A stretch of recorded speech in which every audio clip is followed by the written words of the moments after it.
Hi, thanks for joining me today. Do you take issue with the way that your partner manages your child inside the step family?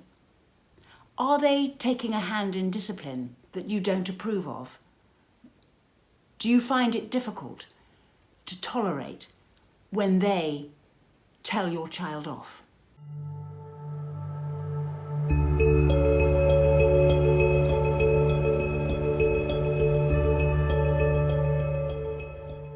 Subscribe to my channel and hit the notification bell, and I'll let you know every time I post. When your partner tells your child off in a step family, it can be quite hard to take, especially as emotionally you can jump to your child's defence. You can see what happened. You can see why the child did what they did. And you don't really agree with what your partner just did. And sometimes you can feel that your partner's quite hard on your child, harder than they are on their own children. It's really difficult, this kind of balancing act that you've got to do inside a step family, because if you go to your child's defence, then your child will realise that you and your partner aren't as one on this. And it's not that they would want to exploit that difference, but they can and will. They'll go to you for more things, ask you for more favours. That'll create a bigger rift between you and your partner.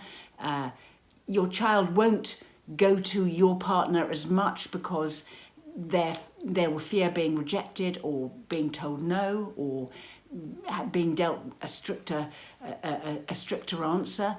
So you're creating a kind of gaps inside the family relationship, in the same way that your partner, if they realise that, and they will, that you don't agree with what they're saying to your child, then they'll back off and they'll say, well, I'm going to leave you to it. And that too isn't correct either, because then you miss out on help from them, which you would be better off having. And they take an attitude, well, it's up to them. And to be honest with you, I'm out of here because I'm not supported either. The thing to know is that your problem and your dispute is not with the child. Your problem and the dispute is with your partner. What you and your partner need to do is to get together on this one. Not in front of the child. So don't have arguments and disagreements about what the child should be allowed to do and not allowed to do, or whether or not they should be told off at that moment by your partner or not. Leave all those kinds of arguments. Let whatever's happened happen. If it happens only once or twice or just a few times, it's not going to do that much damage. What you need to do is you need to find time to talk to your partner about it, away from the children and away from being overheard. And so decide what you expect and how you're going to achieve it. What are the rules? What are the standards? What do you and don't you expect? So that these little differences of opinion, you can speak in a unified voice, because then the child responds better to that. They know that in this household, I have to do this. And then that becomes acceptable.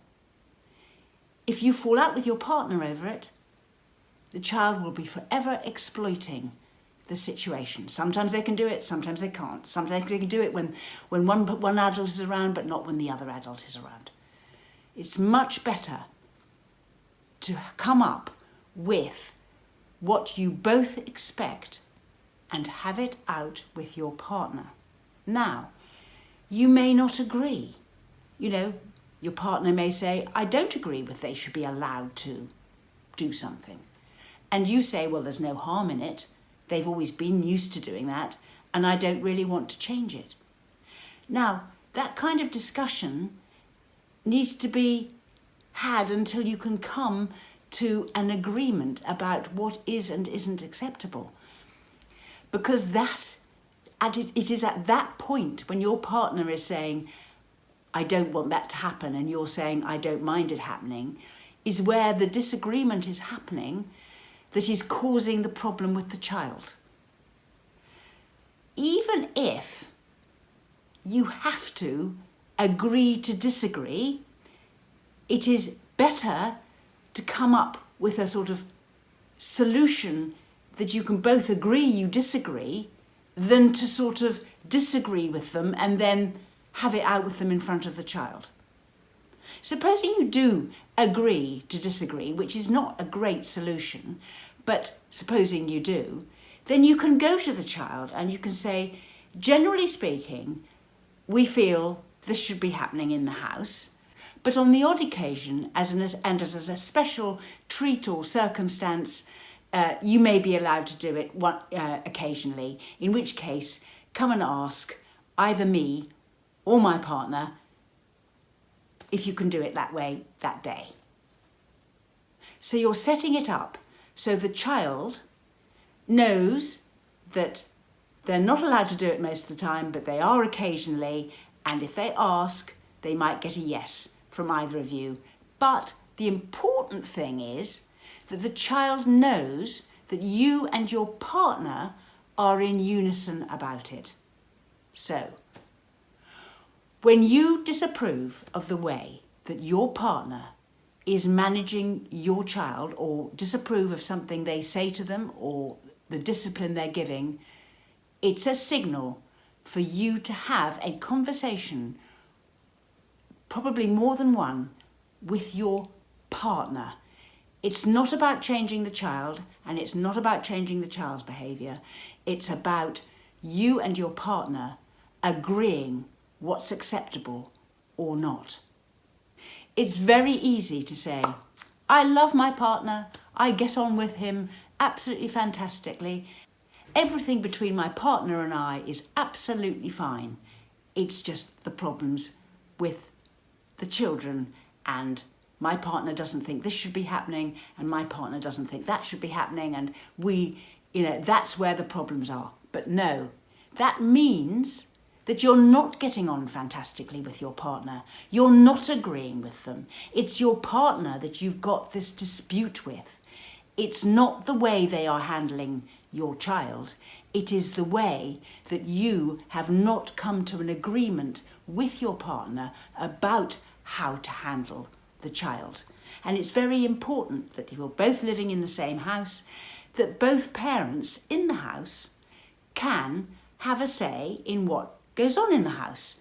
So, if you're finding this kind of problem, it's the dispute between you and your partner that you have to solve, to come up with a unified approach about how to deal with all those millions of little things in the house that can irritate us. We run workshops, sessions, we run an email response service, we write booklets. You can find links to our social media in the description box below.